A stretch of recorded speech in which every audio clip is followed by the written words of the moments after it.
Hey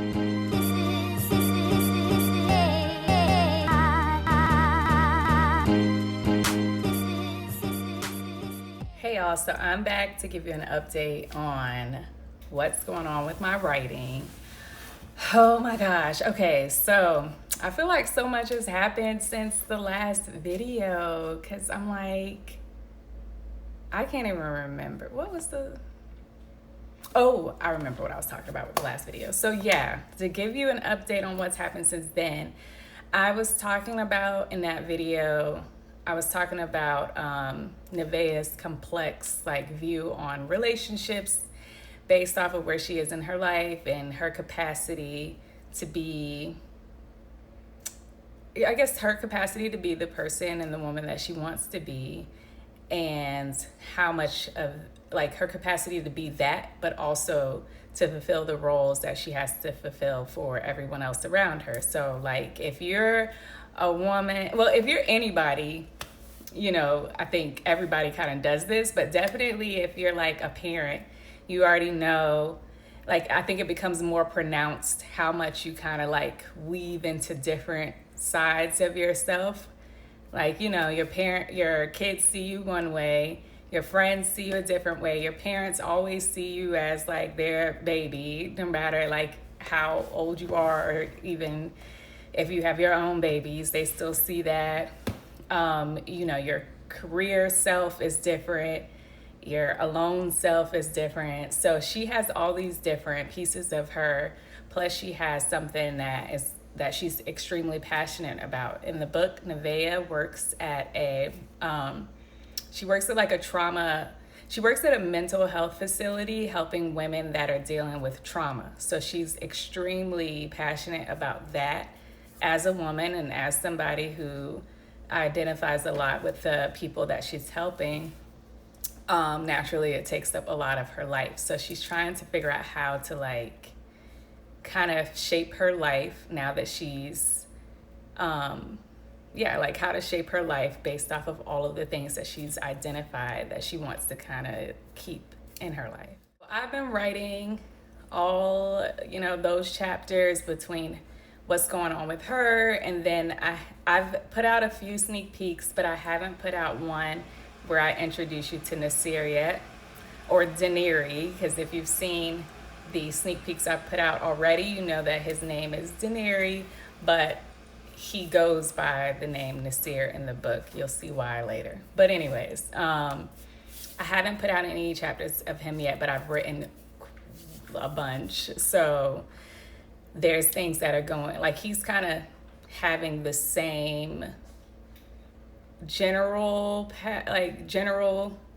experience that she is having, where he's reshaping his life, but his is coming begrudgingly. If you've read the sneak peeks I put out, you can see that there were people in a room talking about what he needed to do, and he was not in that room. So pretty much, if you've ever been in that situation where people are deciding major things for you and you're not a part of the conversation, when they bring that to you and they're like, this is what you need to be doing, if you're somebody that is as stubborn as he is, or as stubborn as me, because I do this, but if you're someone that's kind of stubborn because you like to make decisions for yourself, you don't like things to be decided for you, then he's kind of going through the motions of being a little bit rebellious. So yeah, so I'm having to be authentic to that process, which I feel like that's kind of easy to do, because I identify with that. I don't like the decisions to be made for me either. So, and then I have some other minor characters, this character named Reggie, who I'm having a lot of fun with because he's so funny, and I get to use his character for some comedic some comedic relief to break up all of the seriousness of the story. If you've read any of my books, then you'll kind of see that that's kind of how I like to write. I mean, there are serious moments in life, but I love to break up the intensity of those serious moments with fun times and comedy and laughing. I think that especially it's almost like Kevin Hart's laugh at my pain thing. Like when you can kind of laugh yourself through the tough moments, that makes them a little bit easier to deal with. So I do that in my writing a lot. Like there's like, you know, a lot of intense things that are happening, a lot of emotional things that are happening, and Reggie is a character that just does not take anything seriously. So he's able to balance out Nasir, who is like taking everything seriously, like every little thing, like he can't crack a smile. So it's like, why are you like this? But so yeah, I've been writing all of that, and I've gotten to the point in the book where I'm like, what is the ending? Like, I don't know if I said this in any of my prior videos, but I don't write the ending at the beginning. Like I do outline my books, but at some point in the outline, I'm like, okay, I'm just gonna go with it and let it flow and see where I end up. My outlines tend to be more of a working outline. Like I'll outline in the beginning to set up the story. I'll do a lot of work. Like with this one, I have to build a whole world different from like the world we live in. And so I had to do a lot of planning and structuring behind that, like create different sets of universal laws and all this stuff, because it's like a supernatural fantasy kind of book. So I spent a lot of time on that. And then as far as like planning the chapters, I only went up to about, I guess I would say like a third of the book, like a third of maybe a little bit more, but like, yeah. So act 1 basically, and some of act 2 I had in mind. And then I jotted down some ideas for the rest of it, but it wasn't anything, I didn't go too detailed because I know how I am. Some things tend to change as I write. So I left it really loose, but the most detailed stuff was in the beginning. And I do that because by the time I get to like the middle, usually that's when I have my aha moment of like, okay, this is exactly, like I can see the scene that is the end, and then it makes the writing in the middle easier because you know what you're writing towards, like you know what you have to lead them to. So I started this week thinking, why haven't I had that moment yet? Why haven't I had that aha, like this is how it's supposed to end? Because I should have it already. I'm over halfway done with the book. Like, where is it?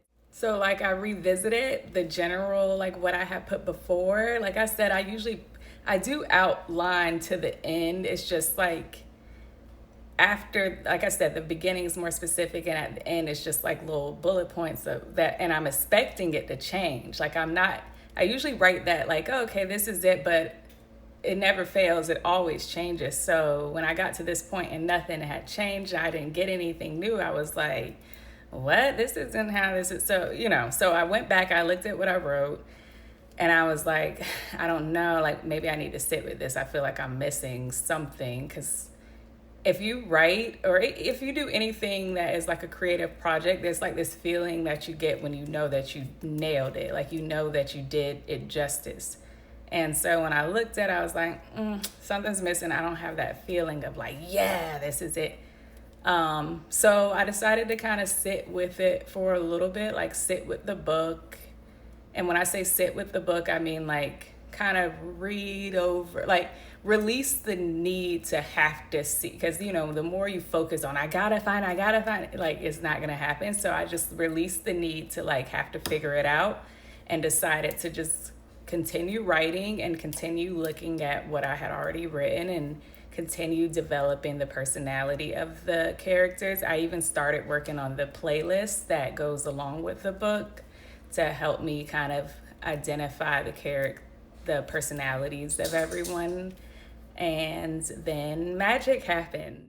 And the magic that happened is I finally saw the ending. And it's so interesting because a lot of these times, my inspiration for things in books comes from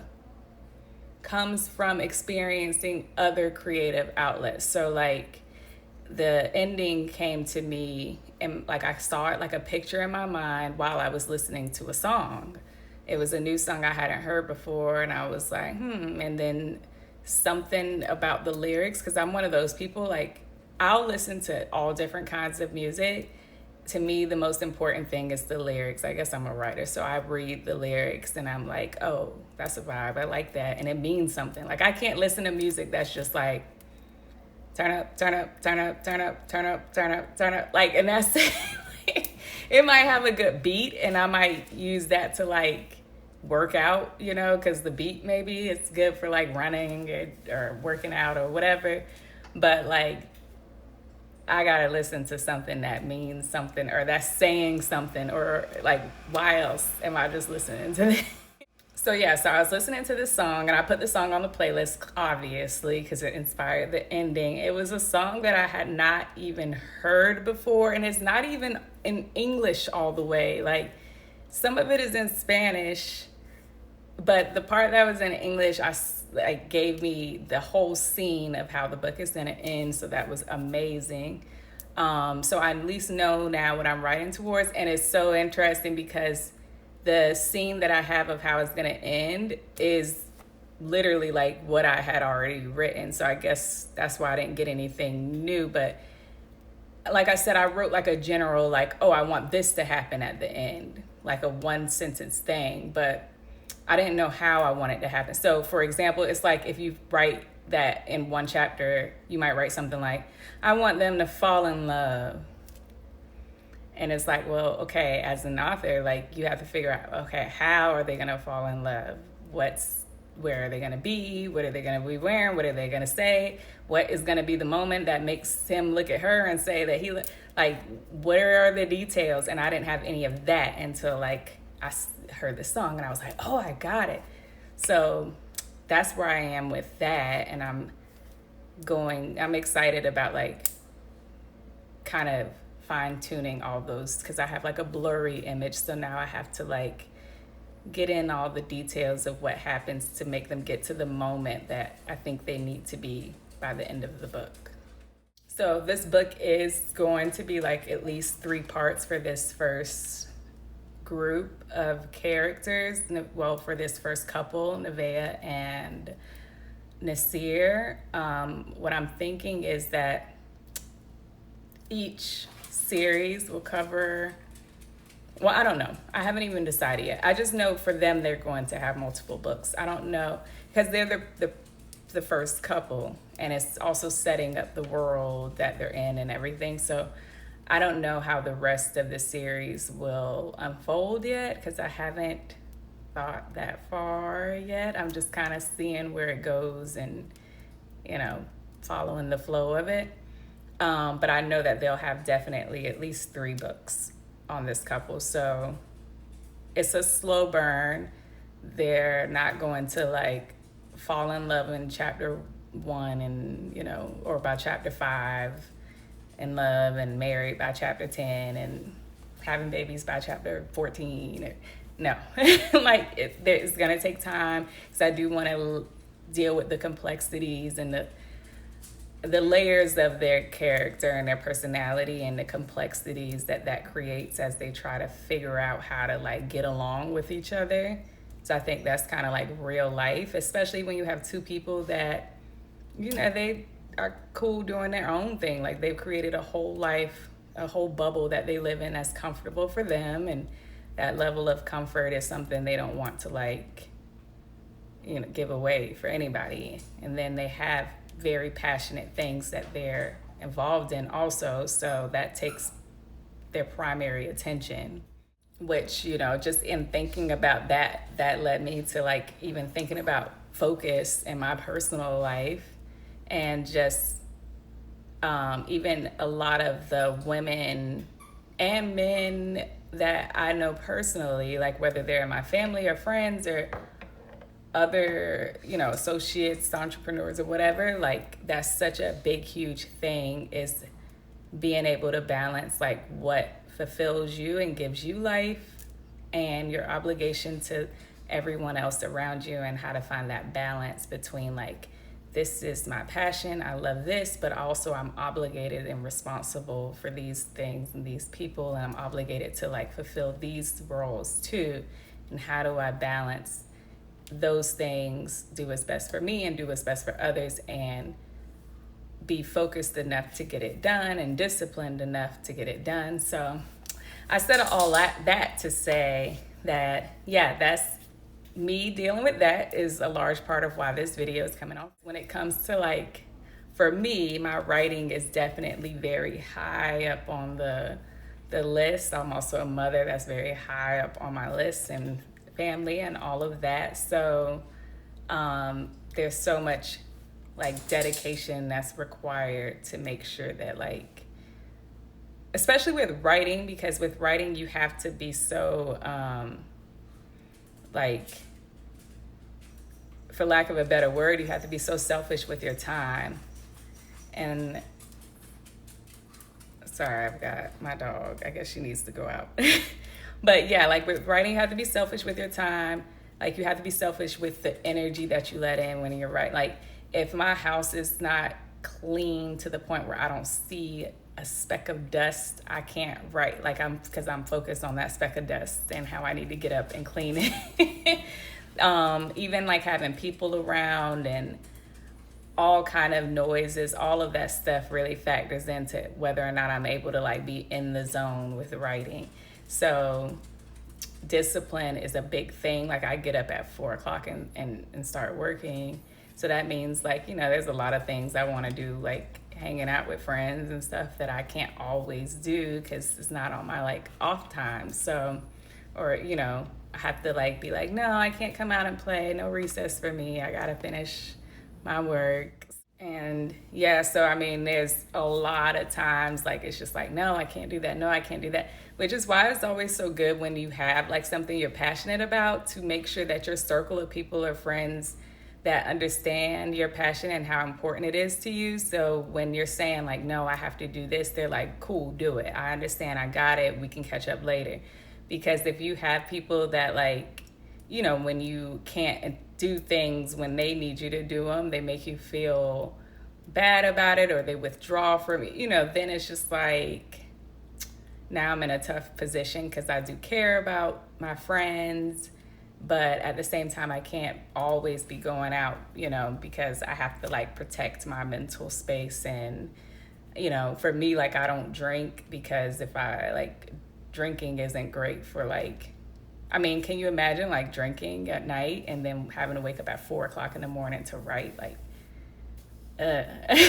like I can't do it. So certain things I had to kind of be really disciplined on. Like I can't be turning up on a Thursday or a Tuesday or whatever, because yeah. So I think that's the biggest takeaway that I would like to tell anybody that's thinking about writing is like discipline is it. There's so many people that start a book and never finish it because it does take a lot of time and focus. So you can do it though.